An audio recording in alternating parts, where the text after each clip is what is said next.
Pada zaman dahulu, di sebuah kota yang ramai, ada seorang pemuda bernama Arif. Arif adalah orang yang cukup terbuka dan selalu senang bertemu teman-teman lama. Suatu hari, dia bertemu dengan teman sekolah menengahnya, Linsai. Setelah bertahun-tahun tidak bertemu, mereka kebetulan bertemu di sebuah kafe. Arif sangat senang melihat Linsai, dan seperti biasanya, dia suka menunjukkan perhatian dengan memberikan komentar-komentar. "Halo Linsai, wah sekarang kelihatan kurusan ya," kata Arif, dengan wajah penuh keheranan. Linsai sejenak merasa canggung. Dia tersenyum, tetapi dalam hatinya, dia merasa tidak nyaman.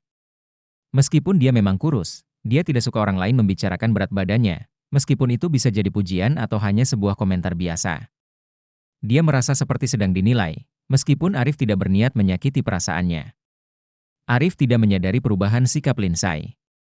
Dia terus berbicara, tetapi dalam hati Linsai, rasa tidak nyaman semakin meningkat. Faktanya, setiap orang memiliki hal-hal yang tidak ingin dikomentari terlalu sering. Ada yang tidak suka disebut gemuk, ada yang tidak ingin disebut kurus. Linsai paham bahwa Arif tidak berniat jahat, tetapi dia tetap merasa komentar Arif kurang sensitif. Keesokan harinya, Arif mengalami situasi serupa. Dia naik pesawat dari Hanau menuju Jakarta. Kali ini, dia duduk di samping seorang gadis muda sekitar usia 20-an dan seorang pria parubaya. Setelah beberapa lama berbicara, si gadis mengeluarkan sekumpulan anggur dari tasnya dan dengan senang hati mengajak Arif untuk mencicipinya. Arif menerima dengan senang hati, berterima kasih, dan mereka melanjutkan obrolan dengan ceria. Setelah beberapa pertanyaan, Arif kemudian berkata kepada si gadis, nanti di bandara, ajak kedua orang tuamu mampir ke rumahku ya." Si gadis langsung berubah ekspresi wajahnya, terlihat agak canggung dan menjawab dengan dingin, "Ya ini suami saya, loh, Mas." Arif merasa bingung dan buru-buru meminta maaf, namun suasana di antara mereka sudah terasa kaku.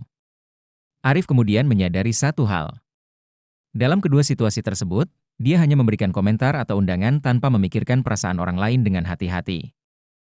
Dia menyadari bahwa apa yang dia katakan bisa mempengaruhi orang lain dengan cara yang tidak dia duga sebelumnya. Kata-kata, baik itu tidak sengaja atau dengan niat, bisa membuat orang merasa terluka atau tidak nyaman. Dari pengalaman ini, Arif belajar pelajaran penting dalam berkomunikasi. Hanya mengatakan hal-hal yang objektif, hindari memberikan komentar subjektif yang negatif. Pandangan objektif adalah kenyataan yang tidak bersifat penilaian. Sementara ketika berbicara subjektif, kita perlu mempertimbangkan dengan hati-hati perasaan dan emosi orang yang mendengarnya, agar tidak secara tidak sengaja menyakiti mereka. Pelajaran ini tidak hanya membantu Arif menjadi lebih dewasa dalam cara berkomunikasi, tetapi juga merupakan pelajaran yang bisa dipelajari oleh siapa saja. Kita harus selalu berhati-hati dengan apa yang kita katakan, karena kadang-kadang komentar kecil bisa mempengaruhi suasana hati orang lain dengan cara yang besar.